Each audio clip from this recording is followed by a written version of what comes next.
ini ada hal yang menarik ya, menarik yaitu pidato Prabowo Subianto yang mengatakan bahwa ini ya yang membuat katanya terpaksa gemuk, negara kita ini besar ya, berapa kali Eropa. Padahal Amerika aja menterinya juga nggak banyak gitu ya. Padahal Amerika lebih banyak penduduknya, lebih luas wilayahnya juga. Tetapi itu soal arrangement. Cuma begini, saya tidak ingin against ya, tidak ingin juga support. Tetapi hanya ingin mempertanyakan sebagai warga negara. Masa nggak boleh bertanya Pak Prabowo ya kan? Tapi sebelumnya coba kita bacakan dulu ya. Maksudnya jangan sampai semua orang terpukau lalu kemudian bagi-bagi jabatan dan akhirnya yang direkrut orang bermasalah ya. Jual pasir laut dan lain sebagainya Oke, coba kita bacakan ya.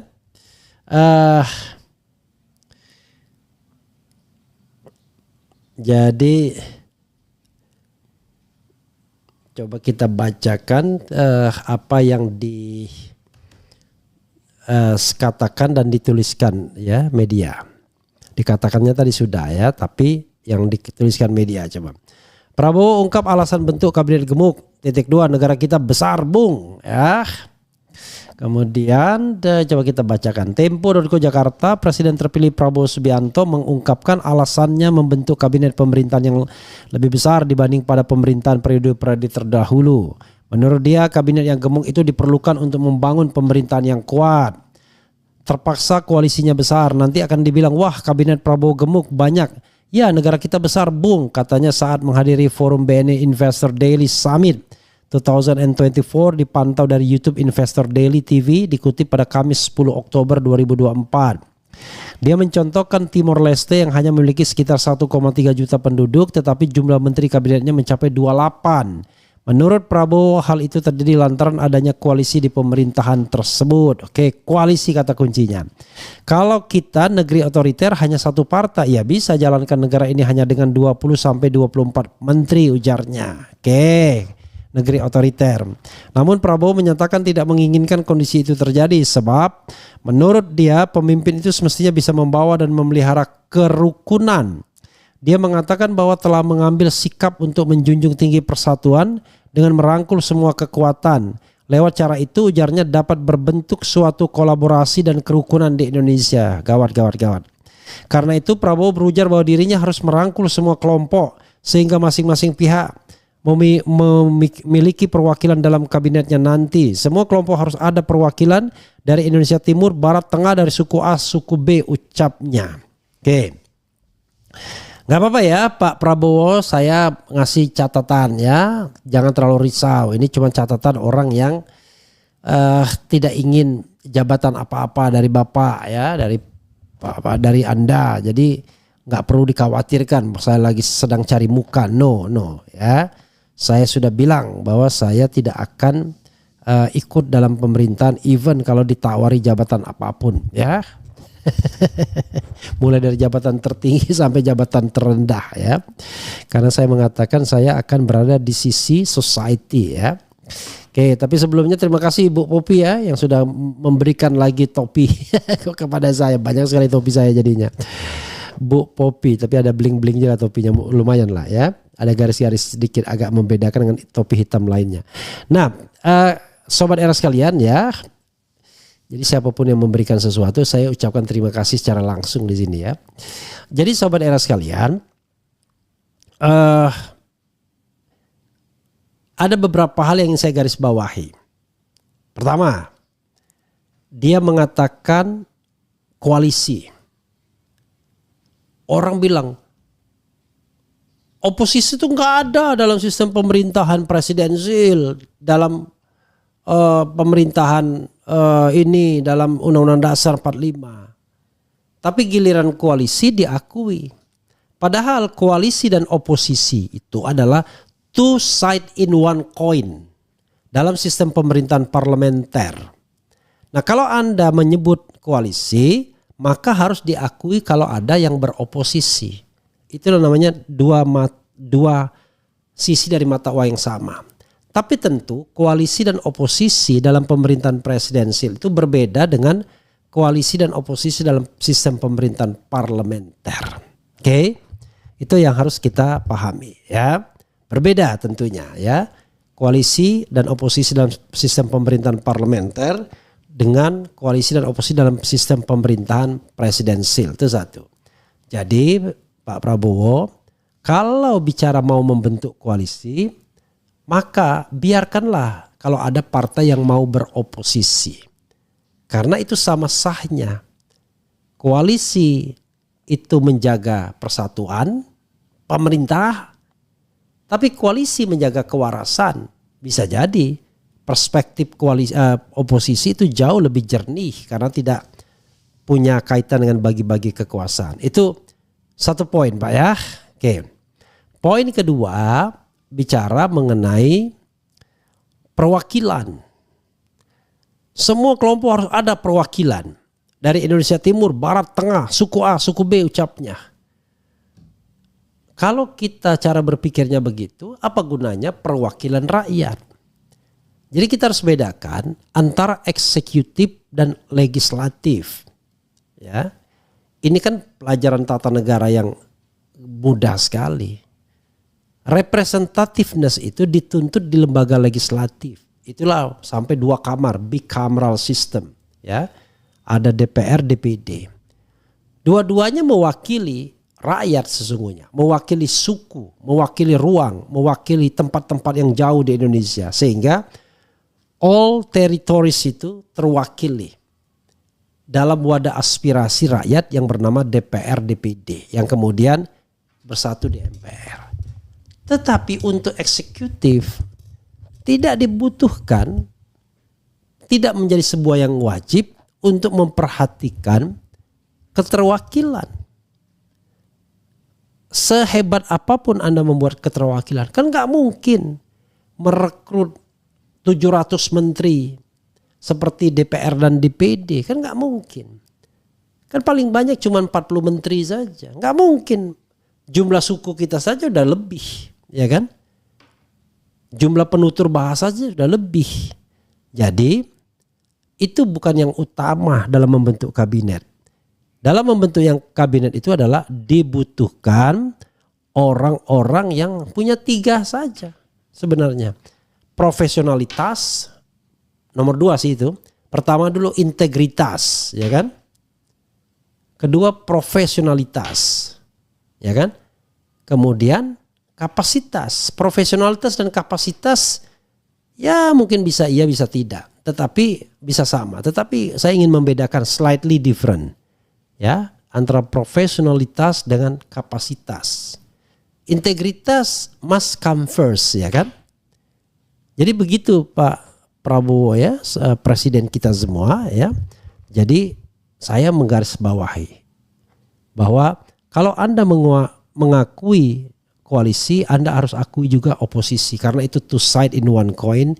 Dalam sistem pemerintahan presidensil yang Anda dan kita semua adopsi dalam sistem pemerintahan presidensil kita ya. Kita sebut koalisi, tapi oposisi nggak mau diakui.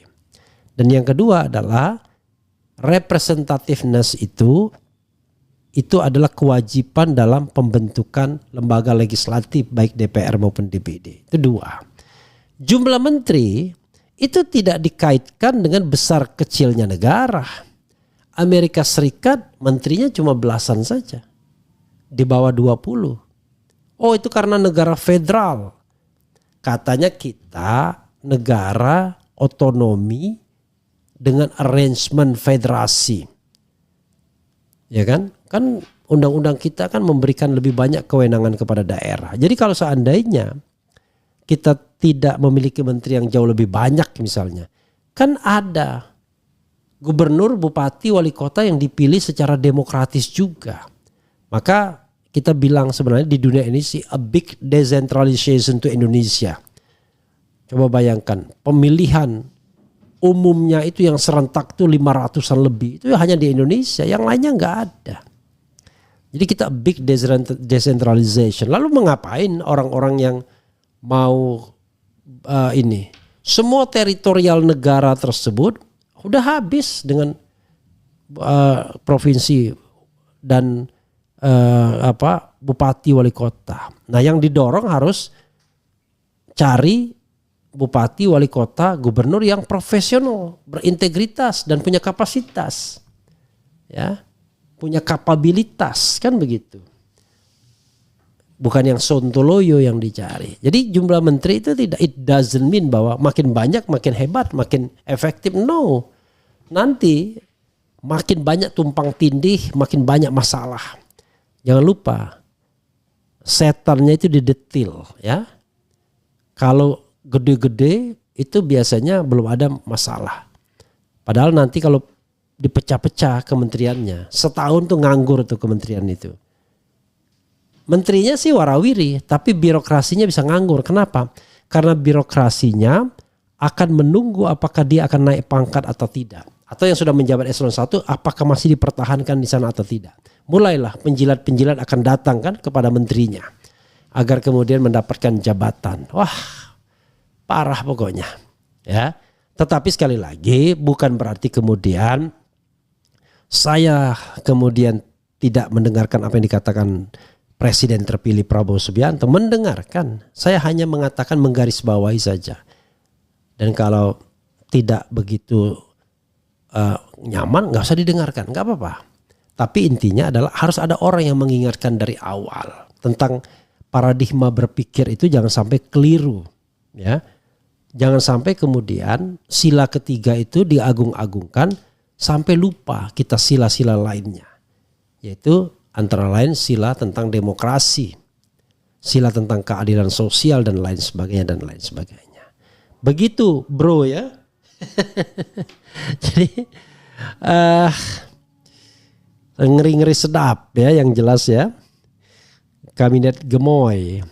Padahal belum ada terbukti dalam sejarah bahwa kabinet besar itu efektif. Bung Karno pernah membentuk kabinet 100 menteri tahun 57 kalau tidak salah. Hancur perekonomian negara karena banyak orang bermasalah yang direkrut. Akhirnya kabinet 100 menteri itu kabinet yang tidak workable.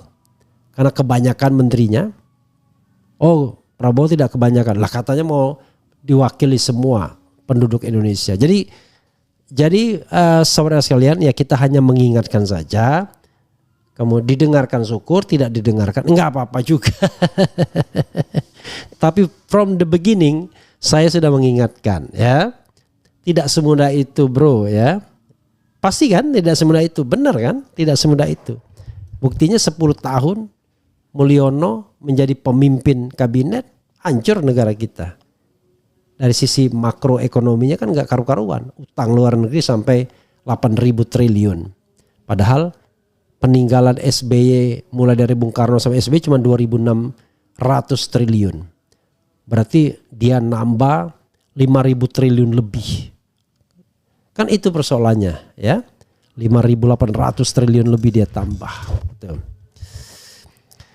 Oke, kita bacakan sedikit ya dari sobat era sekalian. Betty Nurbaiti ditungguin kerja nyata dan buktinya. Kami rindu presiden baik, tegas, bisa melindungi dan menyayangi bangsa dan negaranya. Oke, kita nanti bunyikan pemimpin adil kalau bisa ya.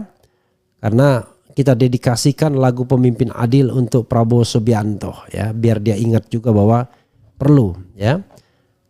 Painkiller ya, Amerika 9 kali lipat lebih besar dari Indonesia, menterinya cuma 15. Prabowo cuma omon-omon. Tolong RH jelaskan secara singkat inti dari buku Prabowo yang dikasih Babe Haikal. Isinya apa sih? Apa ada PDF-nya? Ya nanti saya jelaskan ya.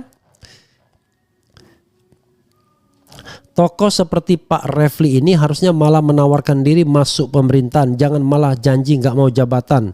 Tawarkan diri mau diambil atau tidak, nggak peduli. Kalau sebagai penonton aja semua juga bisa. Walah, ladalah. Serba salah hidup ini ya. Ada orang yang berkomitmen untuk menjadi oposisi. Loh kok malah semua bisa? Siapa bilang? Dari 10 orang saya yakin belum tentu ada satu orang yang mau menjadi oposisi, ya. Tapi kalau ditawarkan jabatan semua mau, ya kan? Jadi kalau dibilang semua bisa, ini salah besar ladaku. Justru orang yang mau jadi oposisi itu yang nggak ada. Kalau mau jadi menteri, mau jadi pejabat, banyak. Nah, pertanyaannya adalah Prabowo Subianto harus pandai-pandai memilih orang yang ikhlas, yang tulus, yang tidak korup, yang mau bekerja keras. Ya kan?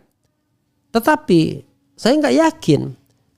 Nanti yang ditanya yang menjilat, yang mendekat, yang membela-bela, yang bikin-bikin senang dan lain sebagainya. Maka kalau itu yang dia cari, gagal pasti from the beginning, ya kan? Tapi kalau dia yang cari yang komitmen, hartanya jelas, ya bisa dipertanggungjawabkan, profesionalismenya ada, maka insya Allah akan berhasil. Apakah orang itu orang seperti saya? Enggak, makanya saya katakan saya menjadi oposisi saja.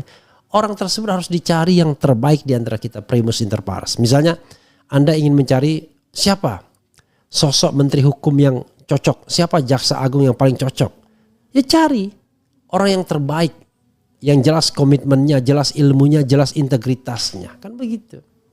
Jadi punya integritas, kemudian punya komitmen, kemudian punya profesionalitas. Tadi kan saya membedakan ya, komitmen lah ya. Integritas, komitmen, dan profesionalitas, garis miring kapabilitas. Jadi selalu cari yang terbaik untuk semua posisi. Begitu ya.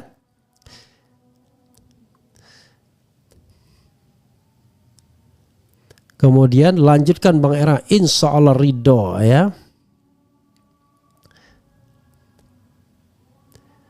Bagaimana cara mendapatkan bintang dari channel RH? Caranya ya harus join ya kan? Harus join ya, ada kan join gitu. Tapi kalau nggak salah join itu bayar ya, tapi bayar itu kan bukan buat saya ya.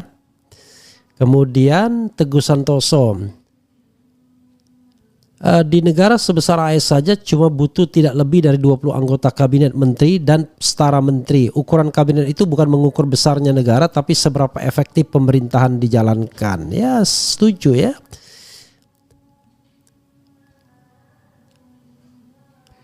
Mantap Bung RH, kita aja yang jadi oposisi Bung RH ya. Kemudian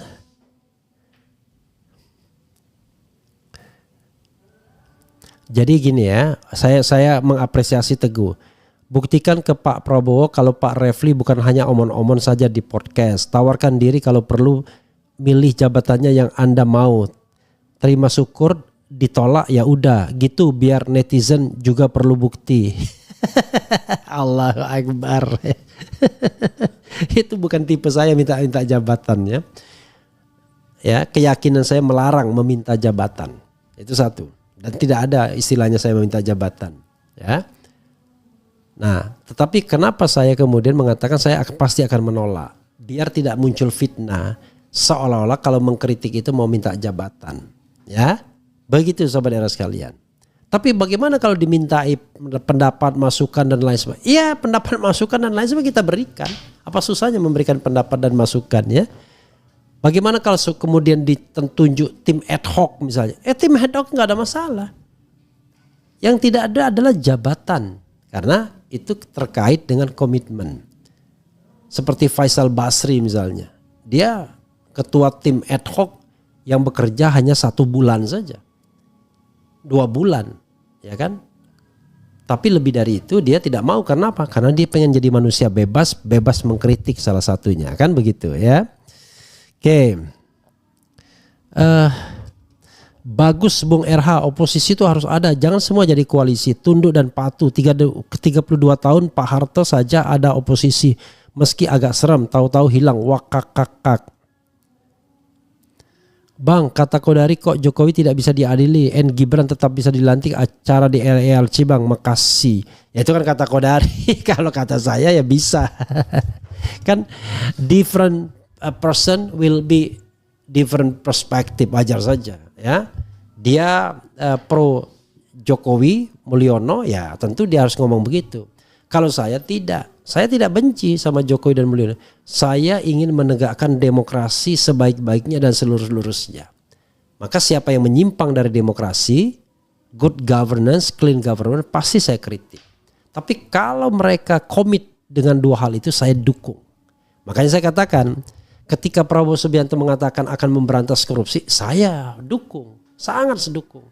Bahkan kalau bisa perlu, yang namanya hasil pansel itu dibubarin aja. Dibuat pansel KPK yang baru, yang tidak ada vested interest, yang mau mencari orang yang terbaik. Ya kan? Kan begitu. Saya mau mendermakan dirinya untuk mencari orang yang terbaik tersebut. Asal memang tidak ada intervensi. Kalaupun ada intervensi ya kita berhenti aja, ngapain diintervensi. Jadi begitu saudara sekalian ya. Kita ingin negara ini baik. Tapi hati-hati bro, hati-hati bung dengan para pencoleng yang masuk perahu tapi bocorin perahu akhirnya. Masa Anda nggak paham kan? Pasti paham lah dengan orang-orang yang punya vested interest ya kan. Masuk dalam pemerintahan karena pengen berkuasa. Dari partai Anda sendiri sudah terbukti Edi Prabowo ya kan. Korup ya, baru diangkat jadi menteri sebentar korup langsung. Padahal ikan malu-maluin, padahal slotting bagi Gerindra cuman Anda dan Edi Prabowo pada waktu itu sama-sama Prabowo. Korup dia. Ya kan? Jadi kita harus lihat itu sebagai sebuah realitas politik.